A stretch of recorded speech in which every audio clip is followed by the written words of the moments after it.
I feel like she was kind of the first outlaw in Hollywood. I know you're out there in California, but what are your thoughts on this? There are so many people in Hollywood who reach out to me, like my posts, and they all want to kind of come out and speak their truth when it comes to, their right-wing views, which in Hollywood is just so extreme. And now I think Gina Carano has kind of opened up that floodgate. I think you're going to see a lot more celebrities who are now open and out about who they really are. I think this is an amazing thing for Hollywood. Again, so many people in Hollywood they really want to say how they truly feel, and they felt so stifled by the industry and by the woke agenda to kind of just go with, the status quo of, well, you have to be a leftist, you have to believe that there are 55 genders, and this is great for everyone in Hollywood. Yeah, I mean, it still baffles me how this happened in like a movie called Star Wars The Mandalorian. I mean, I don't know how we got there, but anyway, I digress. Let's move on to Jimmy Kimmel, because he's making waves, and not the kind his fan base will love. On a podcast with Sarah Silverman, the late night host slammed repulsive woke Democrats, calling the far left going too far. And it's a rare moment, when Hollywood eats its own. I love it. And his audience isn't going to like it, though. And so let's go ahead and take a look at this clip.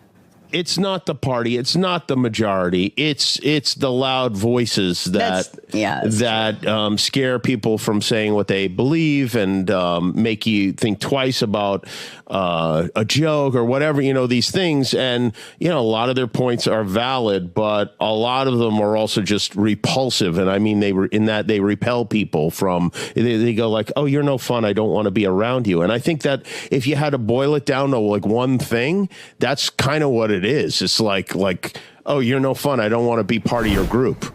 Wow, so this is crazy to me, and I think it's more insane because you had President Trump go out and talk about a bunch of the statistics of the late night hosts, and Colbert, who's been canceled, his ratings were better than some of these others. So my question to you is, does Jimmy Kimmel see the writing on the wall? Is he starting to say, ooh, I might get canceled here?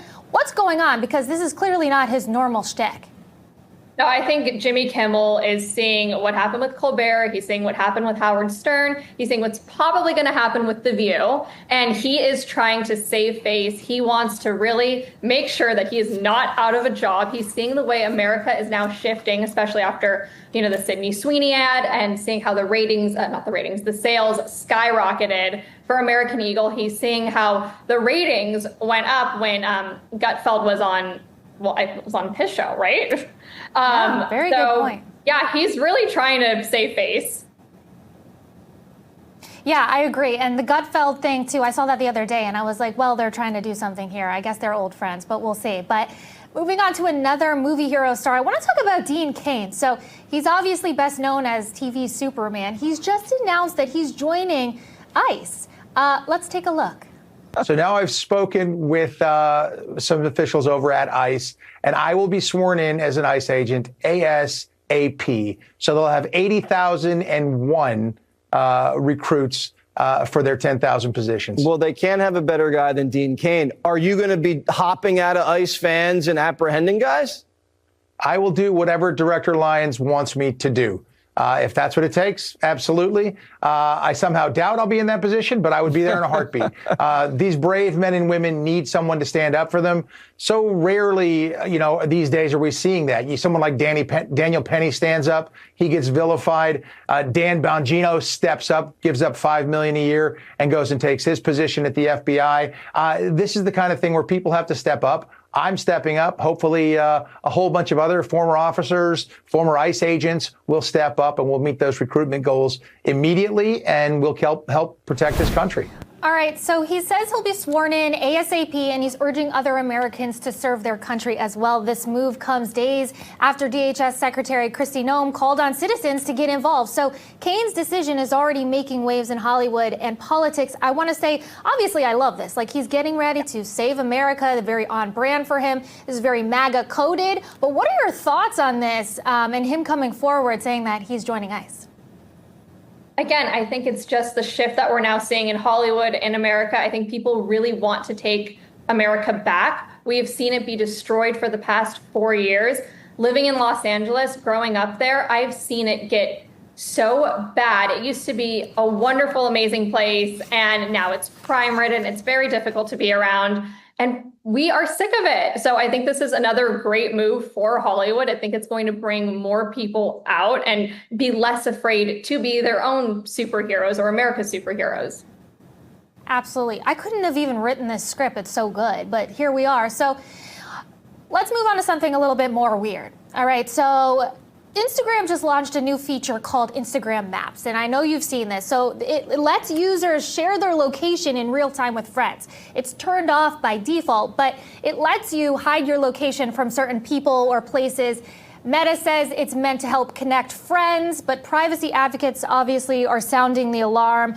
To me, this is creepy, weird, and I don't find it necessary, but I want to know, their intention may be to connect people, take them off the apps and put them in real life, like I get that, but I feel like this is odd. How are your feelings about this, and is your location turned on? You know what? I haven't even seen it on my thing yet, so I would not have my location on. My thoughts on this is I actually think it's more about branding. I think it's going to be more to target people in terms of like sales and stuff. So if they see that they're going to specific restaurants, going near specific stores, that's what I really think it's going to be used for. I also think it's just very creepy in general. Like I have my Find My Friends just so people kind of know where I am for safety reasons on my iPhone. I probably shouldn't, but I think Instagram, I think it's completely unnecessary. Yeah. Let's move on to another unnecessary story, because I keep getting flack for talking about Bill Maher on my show, but you guys, he's literally red pilling every week. So until he comes out full MAGA, I'm going to keep covering, because honestly, I'm liking what he's saying. So on Real Time with Bill Maher, Stephen Smith reacted to a poll showing that 0% of black voters would support Pete Buttigieg. So Bill Maher was stunned by the numbers, but Stephen Smith gave a blunt explanation. He argued that he has failed to connect with black communities, and the moment has since gone viral. So I really want you to take a look at this clip. Black voters, 0. 0. You don't usually see 0 anywhere. 0's low. For who? What is this? For Buttigieg. Explain that. I mean, why do black voters have this? I mean, he's a nice guy. Yeah, he's under-indexing a little bit with black voters, yeah. A little. What is that all about? He doesn't move us. I respect the man. I've interviewed him before. Very nice man, highly intelligent. But you gotta be able to move us, bruh. He doesn't move us. Well, you can speculate as to why that is. I'm not going there. He doesn't move us. All right, so he's not moving them. I get it. Maybe perhaps our Pete would move him, Pete Hegseth. But so again, I feel like Bill Maher's coming out party is just around the corner. Perhaps 6 months, we're going to have a full MAGA party. But what are your thoughts on this and, the whole idea that he's not moving people? I think a lot of people think of the black community in a certain way, and I think it's the way that Hollywood has kind of been portraying them for the past several years. But a lot of people don't realize that the majority of the black community, they're churchgoers, they're family people. They're not really going to resonate with, and I'm sorry, I hate to say it, but it's just not really going to resonate with them. And I think that that's kind of going to be his big downfall.